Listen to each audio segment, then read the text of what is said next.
Jimmy Washington adjusted his backpack. A small smile playing on his lips as he turned onto the tree-lined street toward his grandmother's house. It was a warm, sunlit afternoon. And Oakwood, his neighborhood, looked every bit as welcoming as he remembered. To Jimmy, Oakwood was more than just a place. It was the smell of his grandmother's kitchen, where fresh cookies and cakes cooled on the counter. It was the creak of the old porch swing where she'd sit, ready with a hug and a laugh. As he walked, he could almost feel her arms around him, her laugh mixing with the birdsong in the air. He didn't notice them at first. His mind was elsewhere, picturing the little box in his pocket, wrapped in green tissue paper. Inside was a scarf he'd saved up for, the perfect color his grandmother loved, just in time for her birthday tomorrow. But something shifted. A prickle of unease crawled up his spine, and Jimmy slowed his steps. He could hear the faint crunch of gravel from behind him, the measured sound of footsteps closing in. He turned his head slightly, just enough to catch a glimpse, 2 police officers, moving steadily closer. Jimmy shrugged it off, quickening his pace a bit, telling himself it was nothing. Oakwood was safe. The police were there to protect, not frighten. But as he continued walking, the footsteps seemed to keep time with his heartbeat, each one a reminder that the officers hadn't turned away. He cast another glance behind him, his heart now fluttering with a strange mix of nerves and uncertainty. The officers, one tall and stern, the other younger, his gaze flickering back and forth, were looking directly at him. Jimmy's chest tightened. The stern officer he recognized from the neighborhood. Officer Grant. He always seemed to wear that frown, the kind that made people cross the street rather than walk past him. Jimmy had never spoken to him, but he'd heard enough to know that Grant wasn't the kind of officer who'd smile and say hello. Ignoring the rising tension, Jimmy kept his eyes forward, pretending not to notice them. He thought about calling his dad, Chief Andre Washington, the newly appointed police chief of the town, who had always told him, "If you ever feel unsafe, son, just call me." But he brushed the thought away. He was just walking to his grandma's. Nothing to worry about. Besides, he didn't want to sound silly or paranoid. Still, the quiet words from his dad lingered in his mind, shadowing each step. But then the voices came. "Hey, kid." Officer Grant's voice was sharp, loud enough to cut through Jimmy's thoughts and make him freeze. Jimmy's heart thudded, each beat heavy with a sudden rush of fear he didn't want to acknowledge. He turned slowly, forcing himself to face them, even as every instinct told him to keep walking. The officers stopped just a few feet away, their gazes unrelenting. "Where do you think you're going?" Grant demanded, his voice tinged with something unkind, something that made Jimmy's stomach clench. He swallowed, steadying himself before replying. "To my grandmother's house. Just down the road, sir." But Officer Grant didn't seem satisfied. He exchanged a glance with the younger officer, who shifted uncomfortably but stayed silent, his face unreadable. Grant's eyes narrowed as he looked Jimmy up and down. It wasn't the look of someone who wanted an answer, it was the look of someone already making up his mind. "Mind showing us what's in your pockets?" Grant asked, his tone icy. Jimmy's hands instinctively tightened around the straps of his backpack. His voice came out softer than he intended. "It's just a scarf, for my grandma." He could hear the edge of fear creeping in, and it made him feel small, like a kid again, even though he knew he hadn't done anything wrong. The officers weren't convinced. As Grant took a step closer, Jimmy's pulse quickened, and he could feel the phone in his pocket, a lifeline to his dad. He hesitated, then slid his hand in, pressing the button that would connect him to the one person he trusted to make things right. As he waited, holding his breath, he kept his eyes on the officers, knowing that help was on the way, even if they didn't. The air felt heavy as Jimmy watched Officer Grant's expression twist into something hard and suspicious. The younger officer, Baker, stood a few steps back, his eyes darting between Jimmy and Grant, looking unsure but too hesitant to speak up. Jimmy's stomach twisted. He knew he should stay calm, but his pulse was pounding in his ears. His father's voice in his mind, "If you ever feel unsafe, son, just call me." Jimmy's thumb pressed harder on his phone, making sure the call to his dad had connected before slipping it back into his pocket. He just needed to get through this without showing fear. After all, he was just walking to his grandmother's house, he had done nothing wrong. "Come on, kid." Grant's voice broke the tense silence, his tone unyielding. "Show us what you've got in your pockets." Jimmy hesitated, his gaze locked on the officer's face. His hands were trembling as he slowly reached into his pocket, feeling the small, neatly wrapped box with his grandmother's scarf. He pulled it out, holding it carefully in front of him. It's just a gift. Sir, for my grandma, he said quietly, trying to keep his voice steady. But Grant didn't soften. He gave a dismissive look at the box, then fixed his gaze back on Jimmy with an expression that felt far too close to disdain. Kids like you don't usually wander around here on your own. What are you really doing out here? Jimmy's heart sank. The weight of Grant's words hit hard. Kids like you. He swallowed, summoning his courage to answer. I live here. I'm just going to see my grandma. She lives right up the street. Grant let out a low, skeptical laugh, glancing sideways at Baker, who looked down, avoiding Jimmy's gaze. Right, Grant muttered, taking a step closer. You're not causing any trouble. Then? He leaned in, his voice a low, intimidating murmur. No spray cans? No stolen goods? The words hit Jimmy like a punch. His hands were clammy, his breath shallow, but he forced himself to stand his ground. No sir. I'm just walking. But Grant didn't relent. Empty your pockets, he said, his voice cold and relentless. Jimmy's hands shook as he complied, pulling out the few items he had, a pen, a crumpled dollar bill, and his phone, which still glowed with the active call to his dad. Just then, Grant snatched the phone out of Jimmy's hand. Who are you calling? He demanded, looking at the screen. For a second, Jimmy froze, fear flashing in his eyes. But he managed to steady himself. My dad, he replied, his voice barely above a whisper. He's the new police chief. Grant's smug expression wavered, but only for a moment. He quickly regained his composure, scoffing as he handed the phone back. Right. The chief's son, he said mockingly, not seeming to believe him. Nice story, kid. But if you're the chief's son, why aren't you in some fancy car? Why are you walking around here alone? Jimmy didn't respond. He just held his breath, praying his dad would arrive soon, feeling the stares from both officers heavy on his shoulders. He could tell Baker was uncomfortable. There was something uneasy in the way he glanced at Jimmy. Something that said he wasn't fully on board with Grant's methods. But Baker stayed quiet, letting Grant take control. Seconds stretched into what felt like hours. And the questions kept coming, each one laced with suspicion. Each one designed to make Jimmy feel small and powerless. Jimmy could feel the weight of it bearing down on him, pressing into his chest. But he kept his head high, refusing to let them see him break. Then, finally, he heard it, the low hum of a familiar black car pulling up to the curb. Relief surged through him as he turned to see his father, Chief Andre Washington, stepping out, his face calm but his eyes sharp and focused. Grant and Baker stiffened, clearly taken aback as they registered who was standing in front of them. Chief Washington moved forward, his eyes flashing with a quiet, contained anger as he looked between Jimmy and the officers. Would one of you care to explain what's going on here? He asked, his voice steady, but with an unmistakable edge. Grant stammered, his confidence wavering as he took a small step back, glancing at Baker. Chief, we thought he was. Well, he seemed suspicious. Chief Washington didn't flinch.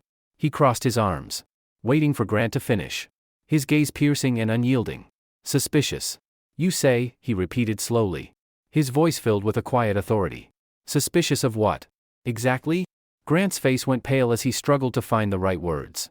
Jimmy could see the shift in his posture, the way he seemed to shrink under his father's gaze. And in that moment, for the first time since the officers had stopped him, Jimmy felt a sense of safety return.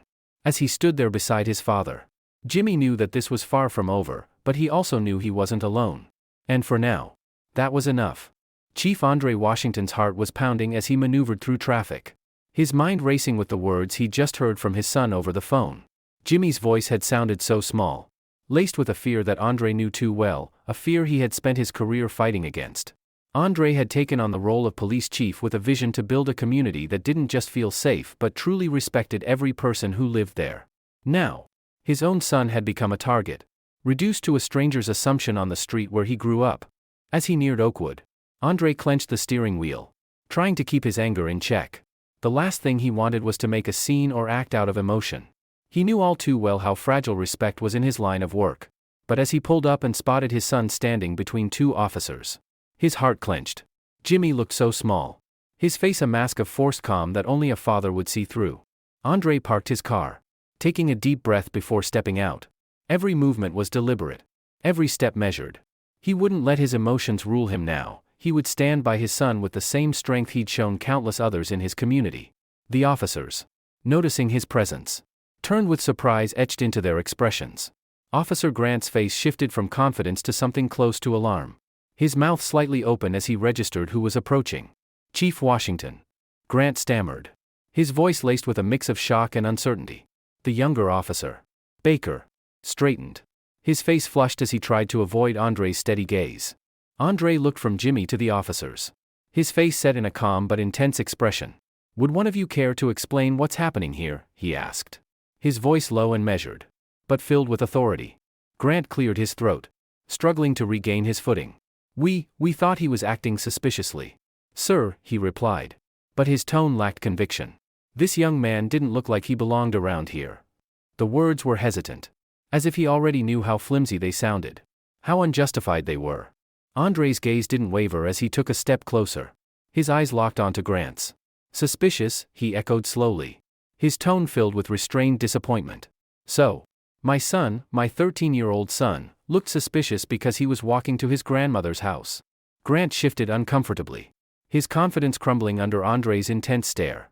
He glanced at Officer Baker, but Baker merely looked down, visibly uncomfortable, his face betraying an awareness of the mistake they had made. "Sir," Baker finally muttered, "we didn't know he was your son, or that he was just visiting his grandmother." His voice was soft, apologetic, and it hung in the air like an attempt at redemption. Andre held his gaze on Baker for a moment, recognizing the remorse but unwilling to let it pass without accountability. "And what difference would that have made?" he asked, his voice soft but unyielding. "Would you have treated another boy any differently if you didn't know him?" Both officers fell silent, the weight of Andre's question pressing down on them. Grant's face had lost its earlier hardness, now replaced by a look of realization and shame. He glanced away, unable to meet Andre's gaze, his shoulders visibly slumping. Andre took a step back, addressing both officers with a firmness that brooked no argument. "In this community," he began, his voice carrying a strength that resonated with every word, "we are here to protect, not to harass, to serve, not to judge. Every single person in Oakwood deserves the same respect, regardless of who they are or what they look like." Jimmy, standing nearby, watched his father with awe. He'd always known his dad to be strong and just, but seeing him here, standing up for him, was something else entirely. A warmth spread through him, an anchor that held him steady even as the tension around him crackled. Andre turned to Jimmy, placing a hand on his shoulder. He looked down at his son, his face softening, a hint of pride in his eyes. "You okay, son?" he asked gently. Jimmy nodded, feeling the strength of his father's presence. "Yes, Dad," he whispered, his voice steady. Turning back to the officers, Andre's face grew stern again. "I hope this experience will serve as a reminder," he said, his voice unwavering. "You'll treat every member of this community as you would want your own family to be treated. There is no room for assumptions or prejudice in our work." Grant and Baker both nodded, their faces flushed, the weight of Andre's words settling over them. In that moment, they understood the line they had crossed, the trust they had breached. As Andre guided Jimmy away, he didn't look back, but he knew that the message had been heard loud and clear. He walked alongside his son, feeling the quiet pride radiate from him. Oakwood wasn't perfect, but moments like this were steps toward the community he had promised to build, one where justice and respect stood side by side, and where every child could walk freely, without fear. For Jimmy, this wasn't just a lesson about justice, it was a reminder of his own strength and the unwavering support of his father. And as they walked toward his grandmother's house, hand in hand, he knew that he would carry that strength with him, always. Andre Washington watched as his son walked safely to his grandmother's porch before he turned back to the officers still standing by the sidewalk. The air was thick with silence, the weight of Andre's authority holding Officer Grant and Officer Baker in place.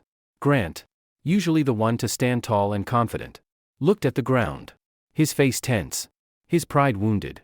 Baker, the younger officer, shifted uncomfortably, glancing from Andre to Grant, clearly wishing he was anywhere but here. Andre took a step forward, his eyes steady as they met each officer's gaze in turn.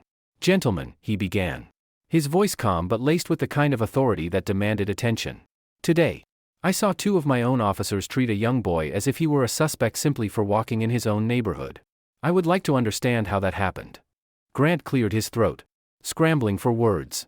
"Chief, we were just following up on a possible concern," he stammered, avoiding Andre's eyes. "We thought he was, well, He didn't look like he belonged around here. Andre raised an eyebrow. His expression unreadable. Didn't look like he belonged, he repeated. His voice as controlled as a blade held steady. That's a powerful assumption to make about a child. Officer Grant. What? Exactly. About my son made you feel he didn't belong? Grant hesitated. His mouth opening and closing as he fumbled for an answer. He glanced at Baker, hoping for backup. But Baker only shifted on his feet. Uncomfortable. His expression one of quiet shame. Baker finally spoke. His voice low but steady. Chief, I don't have an excuse. We assumed. I assumed. And it was wrong. His face was flushed. His shoulders slumped. But there was a quiet courage in his admission.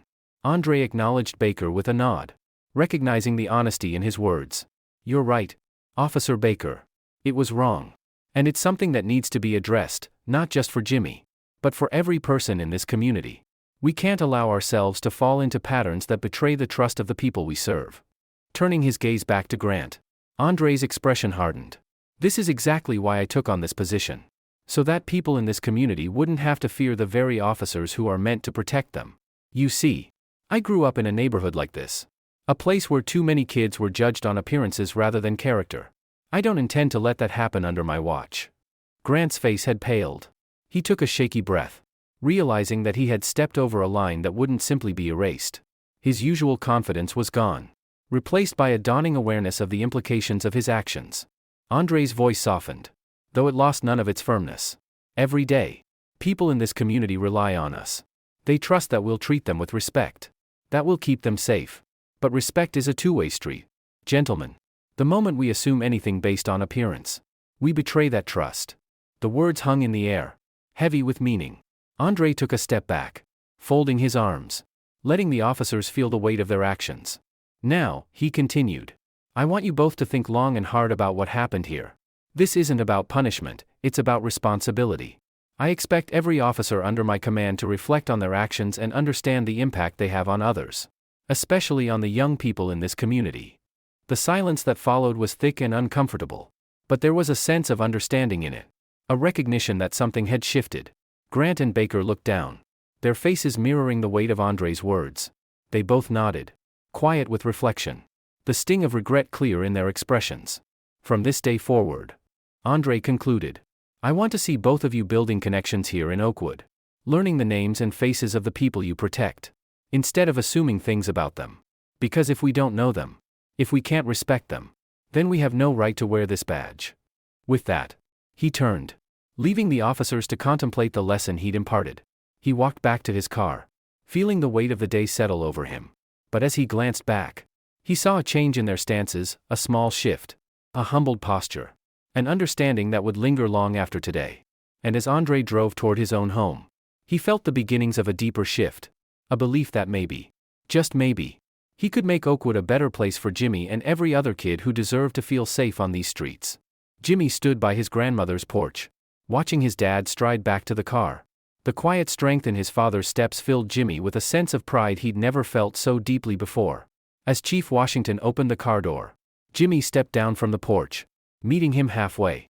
His dad's face softened as he looked down at him, placing a reassuring hand on his shoulder. You okay, Jimmy? His father asked, his voice gentle now, stripped of the authority he'd shown moments before. Jimmy nodded, a small smile tugging at his lips.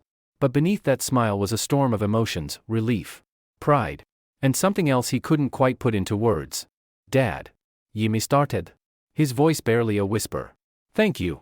For everything. Chief Washington gave a warm smile, his hand still on Jimmy's shoulder. You're my son. There's nothing I wouldn't do for you, he replied, his tone filled with quiet conviction. And it's my job to make sure that everyone here feels the same safety I want for you.